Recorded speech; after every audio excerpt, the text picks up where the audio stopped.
আমার গল্পপ্রিয় বন্ধুরা, কেমন আছো তোমরা? আশা করি ভালো আছো, আমিও ভালো আছি।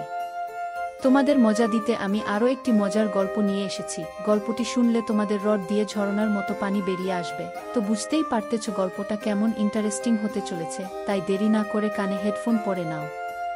আর যারা আমার সাথে কথা বলতে চাও বা ইমো নাম্বার পেতে চাও, আমি ভিডিওর মধ্যে নাম্বার দিয়ে দেব, আপনারা ভিডিও কলে আমার সাথে মজা করতে পারবেন। চলো তবে আর দেরি না করে শুরু করা যাক। আমি 5 বছর পর্যন্ত দুবাই ছিলাম। আমি অনেক গরিব মানুষ ছিলাম, লুকিয়ে লুকিয়ে কাজ করতাম। আমার কোনো আইনি কাজ ছিল না। একদিন একটি সুন্দরী মহিলা আমার কাছে আসে আর বলে, আমার জন্য কাজ করো, আমার বাড়িতে থাকতে পারবে, আমি তোমাকে মাসে মাসে 1 লাখ করে দেব।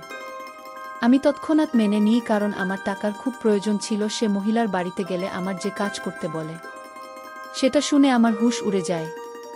সে তো আমাকে মহিলার সাথে।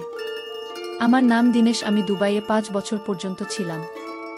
আমার নতুন নতুন বিয়ে হয়েছিল। মা 1 সপ্তাহ পর নানা রকম কথা শোনাতে শুরু করে, বলে যে তোমার বিয়েতে অনেক টাকা খরচ হয়ে গেছে, অনেক টাকা ধার করতে হয়েছে, এখন তোমাকে এই টাকা শোধ করতে হবে, আর বোনের তো বিয়ে দিতে হবে। মা বল যে তোমার বিয়ে এই জন্য আগে দিয়েছি যাতে তুমি পরে বলতে না পারো যে তুমি ছেলে বলে তোমার পরে বিয়ে দিয়েছি। কিন্তু বিয়ে দিয়েছি বলে বুয়ের আঁচলের তলায় বসে থাকবে, কোনো কাজ করবে না, এটা হবে না। বাইরে যাও, বোনের জন্য পয়সা জমা ও বোনের বিয়ে হয়ে যাওয়ার পর বুকে নিয়ে আলাদা থেকো, যা ইচ্ছে করো, তাতে আমার কোনো সমস্যা নেই। কথাটা ঠিকই ছিল। আমি 3 বোনের একটা মাত্র ভাই ছিলাম। শুধু যদি সংসার চালাতে হতো তবে আমি বিহারের যে কোনো একটা কাজ করে নিতাম, কিন্তু বোনের বিয়েও দিতে হতো, আর বইয়ের খরচা ছিল, সেজন্য দুবাই চলে গেছিলাম। আমি বাড়ি থেকে আসার সময় ভেবেছিলাম যে অনেক সহজ হবে কাজ করা, 3-4 ঘন্টা কাজ করার পরই পয়সা পেয়ে যাব। কিন্তু এখানে এসে মনে হয় নিজের বাড়ি শুকনো রুটি শান্তি আছে, অন্তত মানুষ তো সম্মানের সঙ্গে বাঁচতে পারবে। আমার দুবাইতে থাকার 5 বছর হয়ে গিয়েছিল। আমি এখনও নিজের কাগজপত্র বানাতে পারিনি। আমার কাছে এত পয়সা জমা হতো না, যা একটু পয়সা জমা হতো সেটা বাড়িতে পাঠিয়ে দিতাম। এরপর ও বাড়ি থেকে বলতো, এই বয়সে ঘর চলছে না। বইয়ের সাথে কথা বলে সে কাঁদতো, সে এটাই বলতো। বিয়ের মাত্র 1 সপ্তাহ পর নতুন বউকে ছেড়ে চলে গেলে, আর এখন 5 বছর হয়ে গেল, কোনো সন্তানও নেই। আমার এই 5 বছর আমার কিভাবে কেটেছে সেটা শুধুমাত্র আমি জানি। তুমি আমার যৌবনকে নষ্ট করে দিয়েছ, আমার জীবন নষ্ট করে দিয়েছ। আমি তোমাকে কখনো ক্ষমা করব না। তুমি ফিরে এলেও তোমাকে ক্ষমা করব না। আমি চিন্তিত থাকতাম। কোনোভাবে আমার কাগজপত্র তৈরি হয়ে গেলে, আমি এতটাই শিক্ষিত ছিলাম, আমি যে কোনো চাকরি করতে পারতাম যাতে আমার সংসার চলে যায়, আর ফিরে যাওয়ার টিকিটের পয়সাও হয়ে যেত। কিন্তু সব সমস্যা কাগজপত্র ছিল, যার জন্য অনেক পয়সা লাগতো, সময় হাত থেকে চলে যাচ্ছিল, কিছুই করতে পারছিলাম না।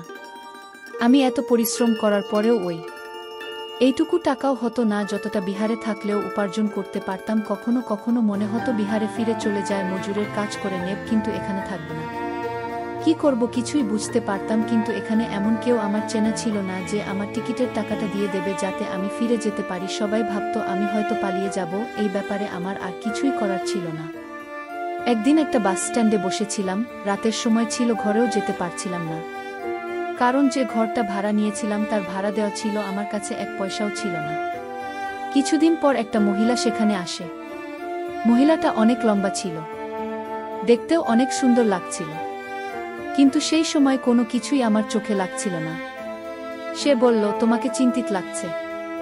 এখানে কিছু মানুষ ইংরেজি বলতে জানে, তাদের ভাষা আলাদা হলেও তারা ইংরেজি বলতে চান। তো আমি জিজ্ঞাসা করলাম, তোমার ইংরেজি ভাষা তো অনেক পরিষ্কার। তখন সে বলল, আমি 7 রকম ভাষাতে কথা বলতে পারি। ইংরেজি ভাষা আমার বাবা বলতেন, আর আমার কাজটাই এমন। আমি বললাম, কি কাজ? তখন সে হেসে বলে, তুমি কাজ করবে, কারণ যেভাবে তুমি বসে আছো তাতে তোমাকে দেখে অনেক চিন্তিত লাগছে, আর আজকাল যে কোনো সমস্যার সমাধান পয়সা। পকেটে পয়সা থাকলে মানুষ কখনো এভাবে বসে থাকে না। আমি তাকে বললাম, তুমি ঠিক বলেছ, আমার সত্যি পয়সা খুব দরকার, কিন্তু এমন কোনো কাজ পাচ্ছি না যেটা দিয়ে আমার প্রয়োজন মিটবে।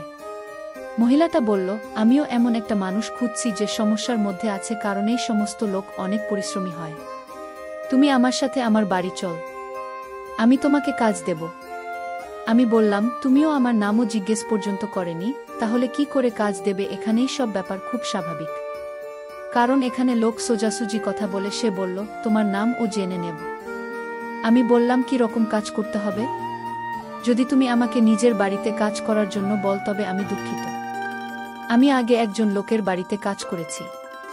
তারা খুব অদ্ভুত ছিল, অনেক কাজ করাতো এবং ঠিক করে পয়সা দিত না। একজন মহিলা ছিল, সে আমাকে দিয়ে অনেক কাজ করাতো, তারপরেও বাধ্য হয়ে আমি কাজ করতে থাকি। তারপর আমি জানতে পারি সে আমাকে এমন একটা থালায় খেতে দিত যেখানে সে কুকুরদের খেতে দিত। আমি তখনই কাজ ছেড়ে দিই, আর তখনই ঠিক করি এই ধরনের কাজ আমি আর কখনো করব না।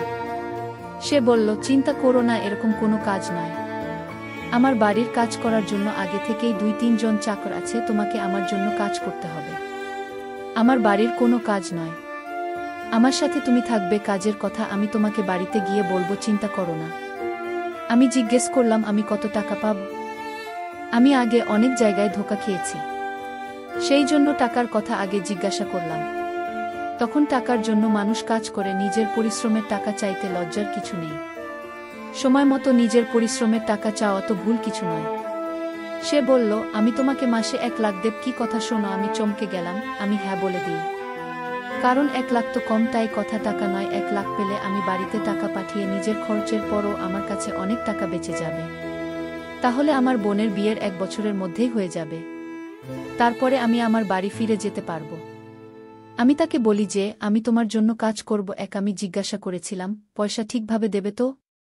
তখন সে বলে, হ্যাঁ হ্যাঁ, তোমার জন্য এই পয়সা অনেক বেশি, কিন্তু আমার জন্য এই পয়সা সামান্য। রাস্তায় যেতে যেতে সে আমার নাম জিজ্ঞেস করে, আর এটাও জিজ্ঞেস করে আমি কোনো দেশের বাসিন্দা।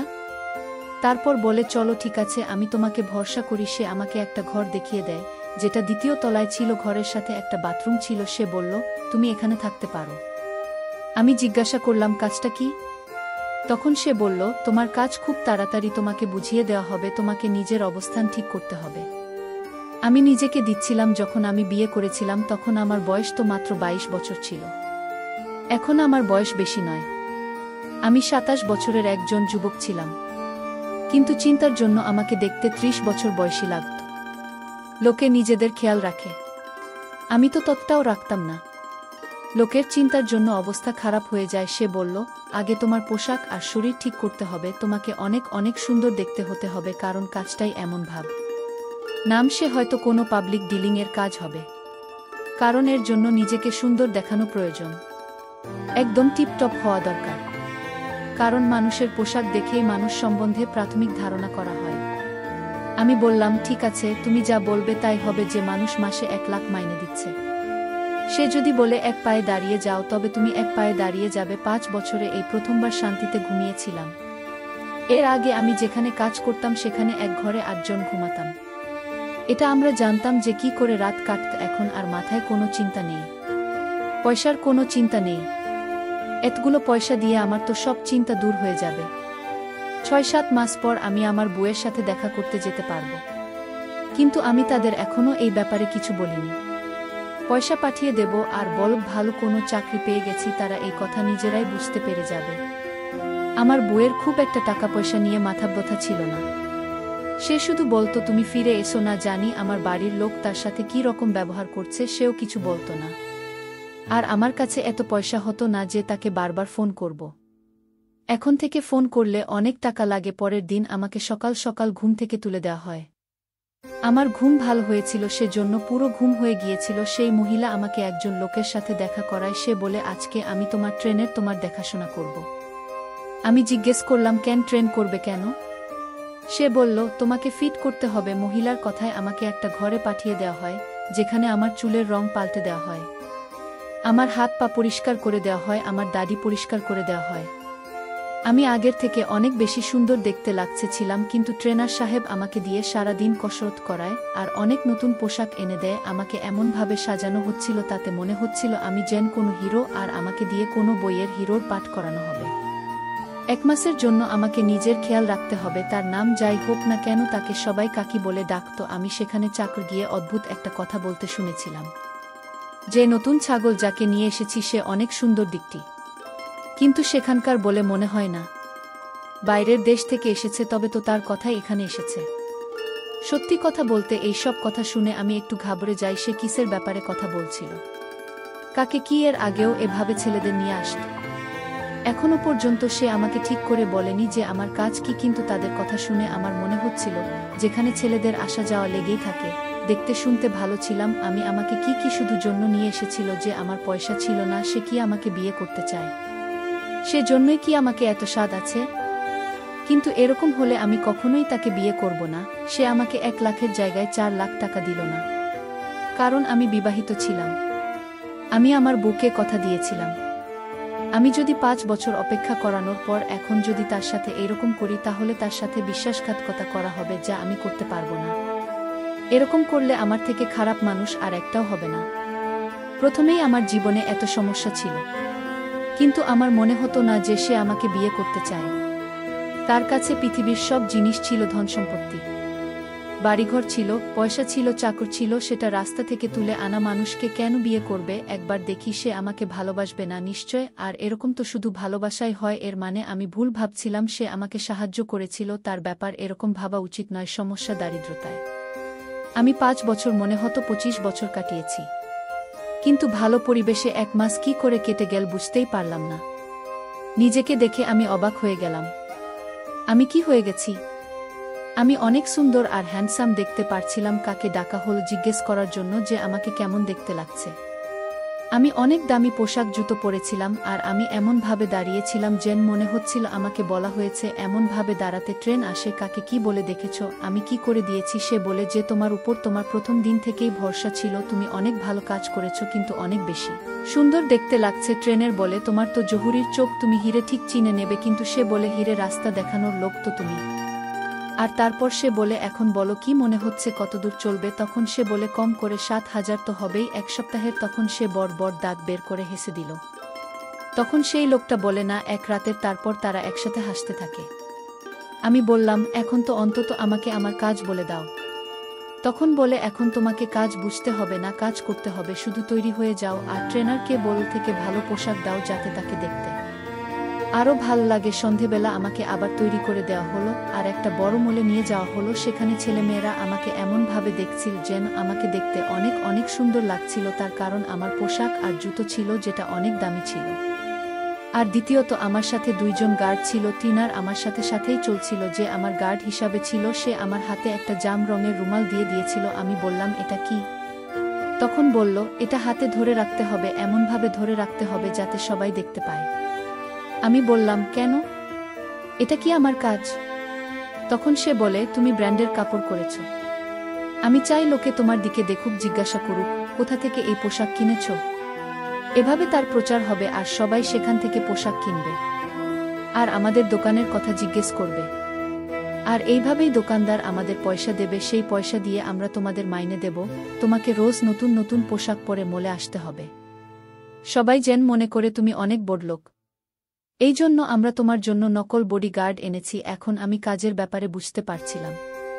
আমি বললাম এটা তো অনেক ভালো আর সোজা কাজ। মনের ভিতরে এসি লাগানো ছিল, তৈরি হয়ে 1 ঘন্টার জন্য ঘুরে এত টাকা পাওয়া যাচ্ছিল। আমার তো ভাগ্য খুলে গিয়েছিল, আমি তো অনেক ভালো কাজ পেয়ে গেলাম। তাকিয়ে সে বলে কাজ কেমন লাগছে? আমি তার গুণগান করতে শুরু করে দিই। আমি বললাম যে তুমি আমাকে অনেক ভালো কাজ দিয়েছ, কাজে তো একদমই পরিশ্রম নেই, এত পয়সা পাওয়া যাবে নি তো? আমার জন্য ভগবান হয়ে এসেছ যে আমার সমস্যা এত সহজে সমাধান করে দিলে। আমি কি করে তোমার ঋণ শোধ করব? জানি না, আমার কোনো অসুবিধে নেই। সে বলে তুমি তোমার ঘরের নাম্বার দিয়ে দাও, আমি তোমার বাড়িতে আগে কিছু টাকা পাঠিয়ে দেব, কম করে অন্তত 50,000 টাকা। আমি ভাবলাম তবে তো বাড়ির লোক অনেক খুশি হবে। আমি তাকে নিজের ঘরের ঠিকানা বলে দিলাম আর নাম্বারও সে পয়সা পাঠিয়ে দিল, যেটা তারা কিছুদিন পর পেয়ে যাবে। আমি অনেক বেশি খুশি ছিলাম। আমার মুখে হাসি চলে এল আর আমি স্টাইল করে সেখানে থাকতে লাগলাম। আমি অশিক্ষিত ছিলাম না, আমার সাথে এটা কোনো নতুন ব্যাপার ছিল না। আমি বিহারেও ভালোভাবে থাকতাম, হয়তো এত দামি পোশাক পরতাম না।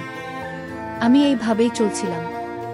হঠাৎ একটা মহিলা এসে আমার হাতে রুমালের এক অন্য টুকরো হাতে নিয়ে আমাকে বলল চলো আমার সাথে। আমি বললাম কোথায়? তখন সে বলল চলো। এখন সে ইংরেজিতে কথা বলছিল।